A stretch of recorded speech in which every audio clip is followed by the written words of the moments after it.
Fala galera, estamos aqui para mais uma dica de biologia. A dica de hoje é classificação dos seres vivos. Aos poucos a gente está se ambientando aqui no estúdio e se soltando um pouquinho mais para que os vídeos fiquem um pouquinho mais animados. Bom, a classificação dos seres vivos é uma grande preocupação dos biólogos e dos cientistas desde muito antigamente. Aristóteles, na Grécia Antiga, já tentava classificar os seres vivos, mas foi apenas em 1969, o ano do meu nascimento, que Robert Whittaker organizou os seres vivos em reinos. E ele organizou em 5 reinos. Essa classificação foi uma classificação que perdurou por muito tempo, até a década de 90. O Whittaker usou 2 critérios para isso, não esquece. O primeiro critério era a quantidade de células do organismo e o segundo critério era o tipo de nutrição do organismo. Vamos ver então como é que o Whittaker classificou os seres vivos. Para o Whittaker, todos os seres vivos estavam agrupados em 5 reinos. O reino Monera, o reino Protista, o reino Fungi, o reino Plantae e o reino Animalia. Pois bem, esses 5 reinos deveriam englobar todos os seres vivos. Apenas o Whittaker não levou em consideração se os vírus eram seres vivos ou não. Por isso que os vírus ficaram conhecidos como os seres sem reinos, né? Ou sem reino. Então vamos ver como é que cada reino desse era organizado de acordo com a ideia de Whittaker. Vamos lá. O reino Monera era o reino constituído de organismos unicelulares, procariontes, ou seja, as bactérias. Ou seja, o Whittaker incluiu no reino Monera todas as bactérias, ou seja, todos os seres formados por uma única célula e que não tinham núcleo organizado. Na segunda proposta de reino de Whittaker aparecia o reino Protista.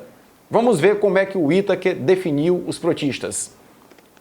O reino Protista, formado por organismos unicelulares e eucariontes.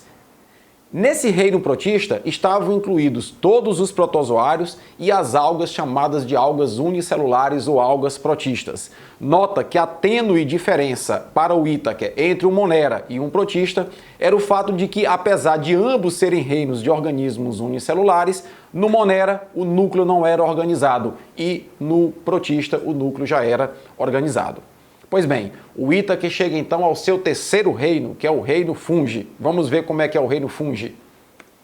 No reino Fungi, os organismos poderiam ser uni- ou pluricelulares, eram sempre eucariontes, aclorofilados, portanto, heterotróficos, e nesse reino estavam incluídos todos os fungos unicelulares, os fungos pluricelulares, ok? O quarto reino de Whittaker era o reino vegetal ou o reino Plantae. E como é que o Whittaker definia o reino vegetal? O reino Plantae ou vegetal era formado por organismos pluricelulares, eucariontes, clorofilados fotossintetizantes e aí estavam incluídos todos os vegetais do planeta. O último reino de Whittaker era então o reino que nós pertencemos, ao qual nós pertencemos, o reino animal. No reino animal, os organismos eram pluricelulares, eucariontes e aí estavam englobados todos os animais. Essa classificação de Whittaker, como eu disse, perdurou até 1990.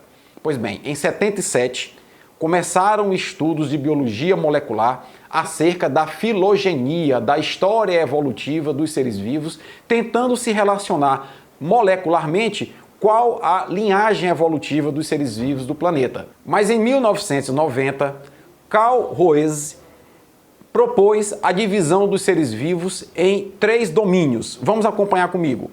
Pois bem, para Roese, o domínio Archaea era o domínio mais primitivo, depois tinha o domínio Eubactéria e o último domínio seria o domínio Eucária.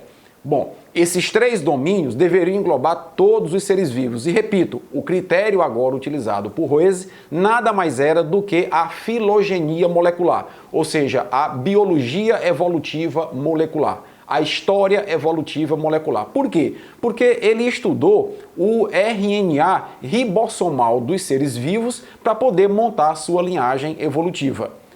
Baseado nisso, como que ele organizou os seres vivos? Vem comigo para dar uma olhadinha. O domínio Archaea era o domínio formado por todos os organismos unicelulares, procariontes, só que com um detalhe, quimiosintetizantes.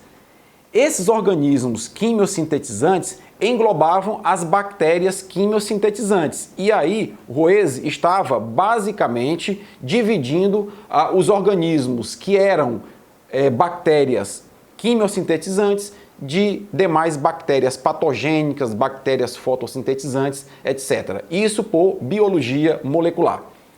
Num segundo domínio, ele inclui o seguinte: o domínio eubactéria seria formado por organismos unicelulares e procariontes, patogênicos ou não, e aí estariam incluídas as bactérias, excluindo-se as bactérias quimiosintetizantes. Tanto as bactérias patogênicas como as bactérias não patogênicas estariam incluídas aqui nesse domínio. O último domínio que Roeze classificou foi o domínio eucária, que era o domínio formado por todos os eucariontes, independentemente se eles eram uni- ou pluricelulares. Aí estavam incluídos os fungos, os vegetais e os animais.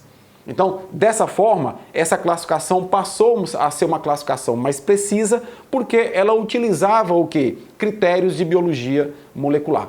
Com essas dicas, e esse vídeo terminou ficando um pouquinho mais longo que o normal, mas é assim mesmo, né? Tem assuntos que nós iremos extrapolar um pouquinho o tempo previsto de 5 minutos. Dá para a gente comentar essa questão do Enem. Vem comigo. A classificação biológica proposta por Whittaker permite distinguir 5 grandes linhas evolutivas utilizando como critérios de classificação a organização celular e o modo de nutrição.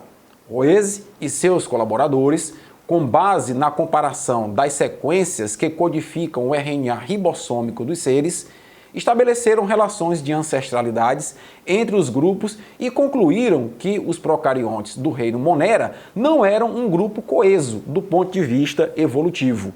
E aí a questão traz um quadro com a classificação de 69 de Whittaker em 5 reinos que eu expliquei e a classificação de Roeze de 1990 com os 3 domínios também que eu expliquei. Galera, para responder essa questão, basta relembrar o que eu falei aqui na dica anterior.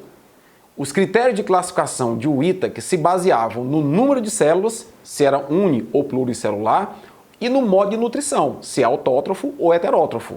Já para Roeze, o critério utilizado foi o estudo do RNA das espécies, o RNA ribossomal das espécies, ou seja, era um critério molecular, era um critério filogenético, da linhagem evolutiva das espécies. Se a gente voltar para a questão, a melhor alternativa é a diferença básica na classificação citada baseia-se em quê, pessoal? Nas relações filogenéticas, letra C. Valeu a dica, um abraço e até a próxima.